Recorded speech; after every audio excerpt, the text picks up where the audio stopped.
Let's get this started. All right. Hi, friends. As always, thank you for coming to my channel. Thank you for always listening to my videos. I appreciate it. I appreciate each and every one of you. Today, I have a special guest, my husband. Hey, friends. So today I want to do something a little different. So we decided to come on and show our faces. And I want to ask my husband some questions. And I think this will help a lot of you who are standing and who had a lot of questions in regards to what you should do in terms of your spouse when they're no longer in the home, but you're trying to work on things, or, you're standing and you want your spouse back. Maybe my husband can give just a little bit of not necessarily history, but just a little synopsis of, when he was outside the home, like what was some of his thoughts, what was some of his feelings. Because I know a lot of you wonder, like, what is my spouse thinking while they're not here? Are they thinking about me? Are they wondering what I'm doing? What are some of the things, hon, if you wouldn't mind kind of just sharing just a little bit of what some of the things you may have thought, thinking, or doing or not doing. I'm not going to snitch on any of the guys that's looking.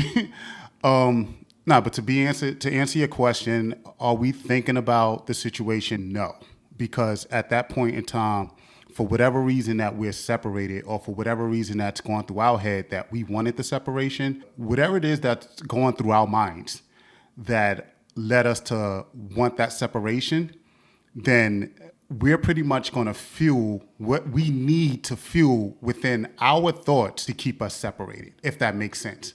So what I mean by that is that, just a little bit of a example from us, our reasons for me wanting to separate was because I felt like we got married at such a young age, and I felt that it was the responsible thing to do when we had our first child, to get married, because that's what I saw inside my household. However, I wasn't maturely ready to get married. I wasn't maturely ready to give up my ways. I was still worldly and in the streets. So being that I got married because I felt like it was probably the responsible thing to do, and I got married out of obligation, that didn't necessarily mean that my maturity had met up to that obligation, if that makes sense. Mm-hmm. And so therefore, when I'm out there in the world and when I'm doing what it is that I'm doing, no, I'm not thinking about the marriage. I'm not thinking about any of those things. But I hope that answers the question. The Yes. answer is no, we're not thinking about that. Well, thank you for that. I'm sure that probably helped a lot of people, and I'm sure there's others out there who also experienced that, getting married too young, wasn't ready and trying to figure it out, felt obligated, felt pressured. I'm sure there's a lot out there that's dealing with that as well, and that might be a reason, for the separation or divorce. Okay, well, thank you for that. So another question would be, what do you think? Is it a turn off for your spouse to reach out to you? Like, when I say reach out, I mean in terms of like maybe nagging or begging for you to come back home, or, kind of like putting that pressure on you to say, when are you coming back home? Well, to answer that question, I think generally anyone who's nagging anyone on anything, it would be annoying.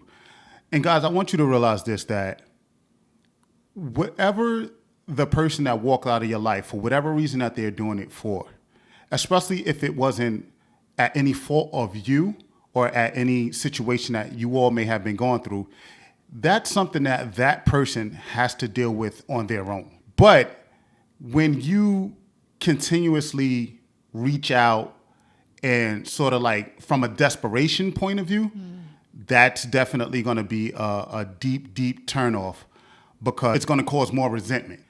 And sometimes the person who wants to be inside the situation, you may be putting what you want sometimes over the feelings of what the other person want, if they don't want to be involved inside that situation.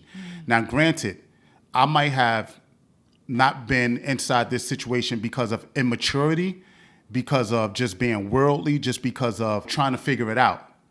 But at the end of the day, you have to allow that person to figure it out. You have to let them go through the trials and the tribulations. You have to let them fall and bump their head. You continuously, so to call, knocking on the door, asking, "Are you ready yet? Are you ready yet? Are you ready yet? Are you ready yet?" That's going to be extremely, extremely annoying. If you don't have a strong-minded individual and they get back inside the situation because of your consistent desperation or knocking or begging, then it's only going to be worse the next time they want to walk out. They're totally going to blame that on you. They're going to blame that on you. So that's a position that you don't want to be in. That's a position that I know that I continuously blamed a lot of things on you Yes. over the years. But at the end of the day, it was really something that I had to deal with in myself, and it took time. And when you're standing, we talk about God. A lot of this stuff is going to have to go through him. He's going to have to step inside to help that person who's going through what it is that they're going through, that stepped out. The revelation is going to have to come through God, not through your actions, not through your actions. Because I remember I used to always say this: if I'm upset with you, and I want to not be inside this situation, why would I listen to you? Right. Why would I listen to you? did You're the say person that I have a problem with. Yes, you would say So that. why am I going to take advice from you? Why am I going to listen to, your emotions, your tears, and all this stuff? Yes. And I definitely can agree with that, because I remember there were times when I'm like, oh, well, when are you going to come back home? Are you going to come back home? And you'd be like, I don't know. Or, stop asking me that. And then for me, it seemed like it took longer than I thought it would have. But I think because I kept kind of like pressuring you, it made the process longer. I think it probably was like more so you were thinking like, I'm going to do it on my terms, and not basically you just explained it. So, it just giving everybody an example that, I wouldn't suggest, kind of keep pressuring or asking them when you No, coming you back don't want to home. do that. You don't want to do that. Yeah. Not when you're standing. You're supposed to lean on God and allow him to. And honestly, that's what happened with me. I had to honestly get in the Bible, pray more. And once I started doing that, my focus was not on him as much anymore, because now God started changing me and forming me to start focusing on him, where I stopped really focusing on my husband. Like when he would call me, sometimes I'd be shocked, like, oh, wow, he's calling me. He started calling me a little bit more than I was reaching out and calling him. So you want to kind of like do that. Lean on God more so, and on the Bible and praying more so than worrying about your spouse, what they're doing, when they're coming home. Like, don't put a time frame or time limit on it, even if it seems like it's taking forever. Just leave it and let God take care of it and let him handle it. That's so true. And just to add on to that, because you have to realize you're trying to mend something together with your own strength.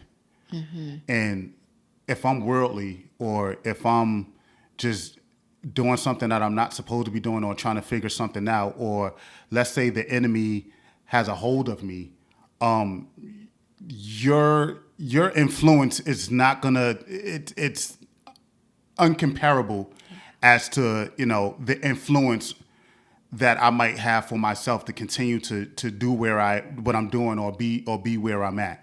And so I think that's the important time to definitely let God take over, because he says that when we're at our weakest, that's where he wants to prove his love for us. Yes. And so I think that, we don't want to hear it when we're going through it. But for those of you who are going through it, I recommend just reading the Bible, just standing. I know the book of Galatians, when Paul was in prison, pretty much that book was talking about how to find peace when you're going through the tough situations that you're going through. When he was in prison, how he was just trying to find peace and joy, even when he was, it seemed like the odds was against him. Yes. Well, thank you for that. So I would say, so another question that a lot of the listeners had was, if the spouse has strayed from God or is not a believer, what is your advice for them?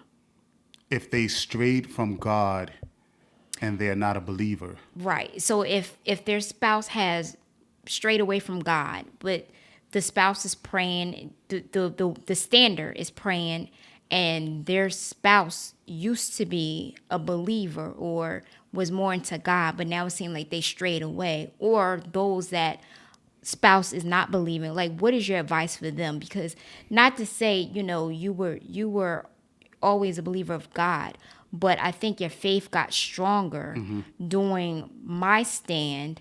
And it wasn't that you were standing, but something led you to start turning and getting to God. What advice would you have for them to kind of just be at ease, to know that their spouse, just pray for them, really, is my advice. But you were kind of in that space a little bit beforehand. Well, this is I guess this can go generally for if you're standing or if you're just trying to do anything in your life, trying to step outside your comfort zone or trying to elevate or anything. If you don't include God, it's going to be more difficult than it has to be. If you don't include God, you're working on your own strength. You're working with your own limited strength. You're working with your own limited mindset. You're working against, I'm not going to say against the odds, because we all know that this is the enemy's world, and you could ascertain riches not the right way. You can be successful not the right way. But if you're trying to do things the correct way and do it through God, I would say you definitely have to get more into your Bible. Continue to pray, have a conversation with God, and don't make it difficult for yourself. You're already feeling down, or you're already feeling sad, or you're already feeling sorrow. You're already feeling unhappy because of the situation that you're in right now. Lean on God and don't make it more difficult than what it has to be. Don't make it more difficult. Thank you. I agree with that. I would definitely say your focus, once again, should be on you. Pretty much as a standard, you want to work on yourself emotionally, mentally, and spiritually. So if your husband or wife has strayed from God, they no longer a believer, you just keep praying for them. You just keep asking God to be in their life, protect them, to watch over them. Just keep praying for them. And you never know the changes that, he can make. And you never know the stories when they come back, how you'll hear, wow, I feel like I want to go to church, or I've been reading my Bible. You'll be surprised. But you just have to stay grounded, like my husband said, with God, and focus on him and just let him lead the way. Right. Well said. Thank you. All right, husband, you have anything else before we go? No, I don't.